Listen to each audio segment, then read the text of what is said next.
വളരെ സിമ്പിളായി നമുക്ക് ജീവിക്കാൻ ഒന്നാമത് വേണ്ടത് ഇദ്ഖാലു സുറൂർ എന്ന ക്വാളിറ്റിയാണ്.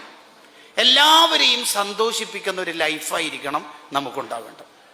ഇസ്ലാമിലെ ഏറ്റവും വലിയ പ്രതിഫലമുള്ള കാര്യം ഏത് എന്ന് ചോദിച്ചാൽ ഹദീസ് അതിന് ഉത്തരം പറയണത് അഫ്ളലുൽ അഅ്മാലി ഇദ്ഖാലു സുറൂർ. മറ്റുള്ളവരെ സന്തോഷിപ്പിക്കുന്ന വർത്തമാനങ്ങൾ, ഇടപെടലുകൾ നമുക്കുണ്ടാവുക എന്നുള്ളതാണ് നമുക്ക് ഇസ്ലാമിൽ പ്രതിഫലങ്ങൾ വാരിക്കൂട്ടാനുള്ള ഏറ്റവും വലിയ കാര്യം. പുഞ്ചിരിക്ക് എന്തുകൊണ്ടാണ് സ്വതക്കയുടെ പ്രതിഫലം കിട്ടിയത്? സ്വതക്ക എന്ന് കേൾക്കുമ്പോൾ ഫണ്ട് ഡൊണേറ്റ് ചെയ്യുന്നതാണല്ലോ പൊതുവിൽ നമ്മുടെ മനസ്സിൽ ആദ്യം വരിക. പുഞ്ചിരിക്ക് എന്തുകൊണ്ട് സ്വതക്കയുടെ പ്രതിഫലം കിട്ടി?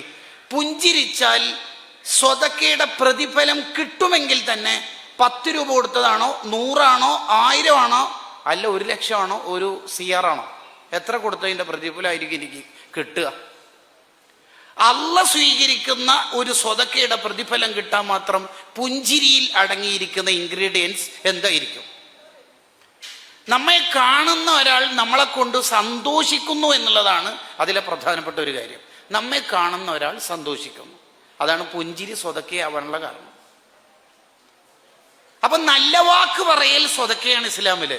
അഫ്ളലുൽ അഅ്മാലിൽ പെട്ട ഒരു കാര്യമാണ് അൽ കലിമത്തു ത്വയ്യിബത്തു സ്വതക്കത്തുൻ, നല്ല വാക്ക് പറയൽ. അതെന്താ കാരണം? നമ്മെ കേൾക്കുന്നയാൾക്ക് സന്തോഷമുണ്ട്.